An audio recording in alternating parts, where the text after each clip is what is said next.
Bismillahirrahmanirrahim. Alhamdulillahi ala ihsanih wa syukru lahu ala taufiqihi wa amtinani. Wa asyhadu an la ilaha illallah wahdahu la syarika lah ta'ziman li sya'nih wa asyhadu anna Muhammadan abduhu wa rasuluh ad-da'i ila ridwani. Salawatullahi wa salamuhu alaihi wa ala alihi wa sahbihi wa ikhwani amma ba'd. Sahabat sekalian yang Allah Subhanahu wa taala, teman-teman yang berbahagia, pada bagian yang kelima atau sesi yang kelima dari fikih Ramadan kita, insya Allah kita akan terus dan masih membahas dari buku kecil panduan puasa, yang mana panduan ini kita kumpulkan dari sunnah-sunnah Nabi SAW sahihah, dan tentu sebelumnya dari ayat-ayat Allah Subhanahu wa taala. Harapannya puasa bisa menjadikan perisai untuk mengendalikan hawa nafsu dan perisai untuk menangkal tipu daya syaitan. Pada sesi yang kelima ini, teman-teman yang dimuliakan Allah Subhanahu wa taala, bahasan yang akan kita angkat adalah terkait dengan syarat wajib puasa. Siapa dan bagaimana kondisi sehingga seseorang diwajibkan melaksanakan ibadah puasa.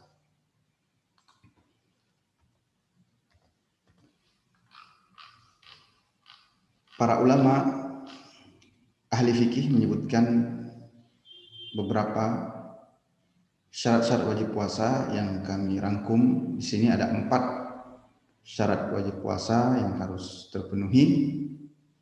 Yang pertama adalah berislam, baik muslim atau muslimah, kemudian baligh, yang ketiga berakal, dan yang keempat adalah qudrah atau kemampuan seorang untuk melaksanakannya. Sekaligus ini menunjukkan bahwa Islam adalah agama yang pondasinya dibangun di atas maslahat dan kemudahan, dan pada saat yang bersamaan Islam itu syariatnya bertujuan untuk menangkal semua mudarat. Syarat yang pertama yang disebutkan ulama kita Islam, sehingga orang kafir atau orang murtad tidak diwajibkan melaksanakan ibadah puasa. Alasannya karena amalannya tertolak dan tidak diterima Allah Subhanahu wa taala. Hal tersebut berdasarkan firman Allah Subhanahu wa taala dalam surah Az-Zumar, qala Allah Subhanahu wa taala, wa laqad uhiya ilaika wa ilal ladzina min qablika la in asyrakta la yahbatanna amaluka wa la takunanna minal khasirin. Dan sungguhnya telah diwahyukan kepadamu dan kepada nabi-nabi sebelummu, sebelum Nabi Muhammad SAW, jika kamu mempersekutukan Allah Subhanahu wa taala, Tuhan yang Maha Kuasa, niscaya akan hapuslah amalanmu dan tentulah kamu termasuk orang-orang yang merugi. Sebahagian cendekiawan Islam membuat analogi sederhana tentang bagaimana orang-orang yang kafir, dan makna kafir adalah orang yang terhijab, tertutup hatinya menerima Islam dan kebenaran Islam. Sedangkan orang murtad adalah orang yang pernah berislam kemudian keluar kembali kepada kekafirannya. Bahwa bagaimana Allah Subhanahu wa taala tidak menerima amalan mereka, karena analogi sederhananya disebutkan seandainya ada seorang ikut ujian di suatu universitas, ikut kuliah di suatu universitas, padahal dia tidak pernah terdaftar di universitas tersebut, maka ini ujiannya walaupun hasilnya sangat memuaskan, kehadirannya meskipun 100% di ruang-ruang kelas, tapi kalau dia tidak terdaftar di universitas tersebut, maka dia tidak akan mendapatkan pengakuan dari universitas tersebut. Maka iman adalah syarat untuk diterimanya amal ibadah puasa. Kemudian terkait teknisnya, jika suatu ketika seseorang masuk Islam, awalnya kafir, tidak beriman, kemudian dia masuk Islam, maka dia tidak diperintahkan mengqadha'nya. Seseorang masuk Islam dalam usia 30 atau 40 tahun, di sana dia sudah melewati 15 tahun masa baligh, atau kalau dia usianya 40 tahun masuk Islam maka ada 25 tahun, maka selama 25 tahun atau 25 kali Ramadan itu dia tidak perlu mengqadha'nya. Demikian ketetapan yang disebutkan oleh ulama Islam, dan dalilnya dari fatwa dan perbuatan Nabi SAW. Ketika ada orang yang masuk Islam, beliau tidak memerintahkan mengqadha Ramadan atau puasa Ramadan yang mereka tinggalkan. Kemudian terkait adab, ada diajarkan di sini ulama kita menyebutkan bahwa jika seorang masuk Islam pada siang hari bulan Ramadan, maka dianjurkan dia menahan diri dari makan dan minum untuk menghormati waktu puasa tersebut. Dia tetap menahan diri dari makan dan minum pada hari tersebut, walaupun dia masuk Islamnya misalnya jam 1 siang, ya. Setelah sholat zuhur dia bersyahadat, maka sisa waktu 5 jam misalnya atau 6 jam setelahnya, maka dia dianjurkan untuk menahan diri dari makan dan minum untuk menghormati waktu berpuasa itu dan menghormati saudara-saudara muslim yang sedang berpuasa. Yang kedua, baligh. Baligh adalah usia anak laki-laki atau perempuan yang umumnya dibatasi hingga 15 tahun. Kalau sudah 15 tahun, dia dianggap sudah baligh. Atau ada tanda-tanda baligh, walaupun belum 15 tahun, tapi ada tanda-tanda baligh, dia kemudian dimasukkan ke dalam kategori anak laki-laki atau perempuan yang baligh. Mengapa ada pembatasan ini? Berdasarkan sabda Nabi SAW, rufi'al qalamu an thalathatin, pena diangkat, tidak berdosa, ada 3 golongan orang. Anin naimi hatta yastayqadha, orang yang tidur hingga dia terbangun. Dia terbangun dari tidurnya. Kemudian wa anis sabi hatta yahtalima, anak kecil hingga dia bermimpi atau mulai baligh, di situ baru dia berkewajiban. Sebelumnya tidak, maka syaratnya baligh sebagaimana kita sebutkan tadi. Dan yang ketiga, wa anil majnuni hatta yaqila, dan orang gila hingga dia berakal atau pulih dari kegilaannya.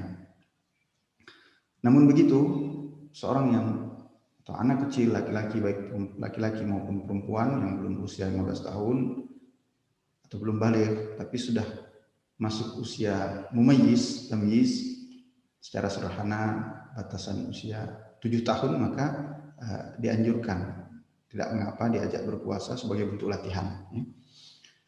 Ini dikiaskan dengan ibadah sholat. Nabi SAW memerintahkan untuk menyuruh anak yang sudah 6 tahun untuk diperintahkan sholat oleh orang tuanya.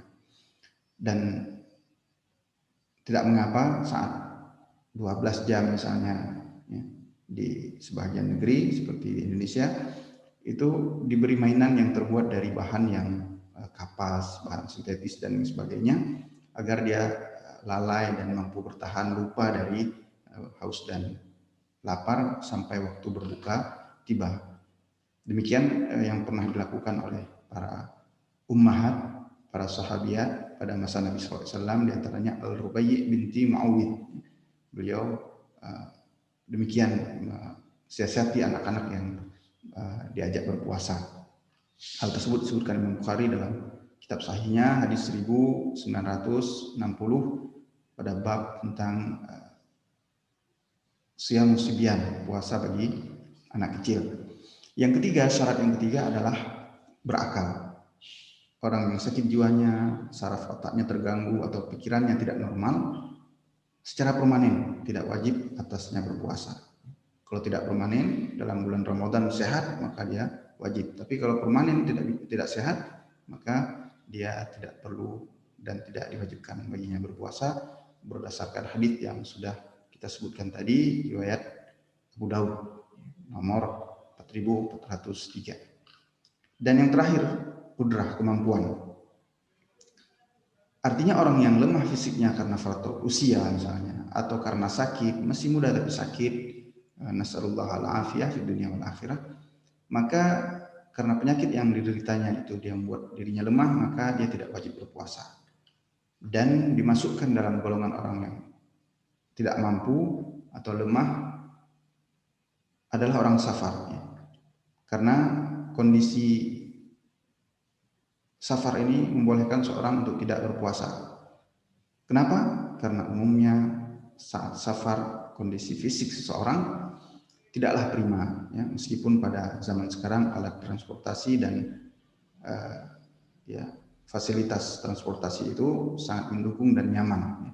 Namun rukhsah tersebut tetap berlaku. Ya. Berdasarkan firman Allah Subhanahu wa taala dalam surat Al-Baqarah ayat 184, ya. Ayyaman ma'dudat, ya, hanya yaitu dalam beberapa hari tertentu, ya, kata Allah Subhanahu wa taala. Faman kana minkum maridan aw ala safarin fa iddatun min ayyamin ukhra. Maka barang siapa di antara kamu ada yang sakit atau dalam perjalanan safar, maka lalu dia berbuka, maka tidak wajib baginya, maka wajiblah baginya berpuasa pada hari yang lain. Pada hari tersebut tidak wajib, maka dia mengganti pada hari yang lain. Demikian firman Allah Subhanahu wa taala dalam surah Al-Baqarah ayat 184. Namun berdasarkan beberapa hadis, ulama membuat kesimpulan lain bahwa jika seandainya orang yang kita sebutkan tadi sakit, dia dalam kondisi safar, dia tetap bersikukuh dan memaksakan dirinya untuk berpuasa, maka puasanya sah dan kewajibannya telah gugur, tidak perlu mengganti pada kesempatan yang lain. Hal tersebut berdasarkan sabda Nabi SAW. Aisyah radhiyallahu taala anha meriwayatkan bahwa anna Hamzata ibnu Amr al-Aslami qala Nabi SAW, asumu fi safar. Hamzah bin Amr al-Aslami pernah bertanya pada Nabi SAW, apakah saya boleh berpuasa ketika safar? Karena beliau ini orang yang katsirus siyam, beliau ini orang yang banyak berpuasa. Maka Nabi bersabda, in syi'ta fasum wa in syi'ta fa'aftir. Maka jika Anda mau silakan berpuasa, dan jika tidak silakan berbuka, kata Nabi SAW. Dalam riwayat yang lain disebutkan seorang pernah mengungkapkan bahwa ajidu bi quwatan ala siyam. Wahai Rasulullah, saya mendapatkan diri saya ini kuat berpuasa fis safar, ketika sedang safar. Fahal alayya junahun, maka bolehkah, ya, saya berpuasa? Maka Rasulullah SAW bersabda menjelaskan bahwa berbuka saat safar adalah rukhsatun minallah, suatu keringanan dari Allah Subhanahu wa taala. Faman akhadha biha fahasanun, siapa yang memanfaatkannya, mengambilnya, maka dia suatu kebaikan. Rukhsah dari Allah diambil, itu Allah sangat menyukainya. Namun waman ahabba ayyasuma fala junaha alaihi, tapi barang siapa lebih senang berpuasa maka tidak mengapa dan tidak berdosa, dan gugur kewajibannya. Dua hadis tersebut diriwayatkan Bukhari dan Imam Muslim sebagaimana dicantum di catatan kaki yang bisa teman-teman lihat. Demikian teman-teman Allah Subhanahu wa taala, sahabat yang berbahagia, mudah-mudahan pembahasan tentang syarat-syarat ini memperkuat keyakinan kita bahwa Islam ini bukan agama yang ingin menyiksa umatnya, kan, tapi ingin membawa umatnya kepada maslahat yang terbaik.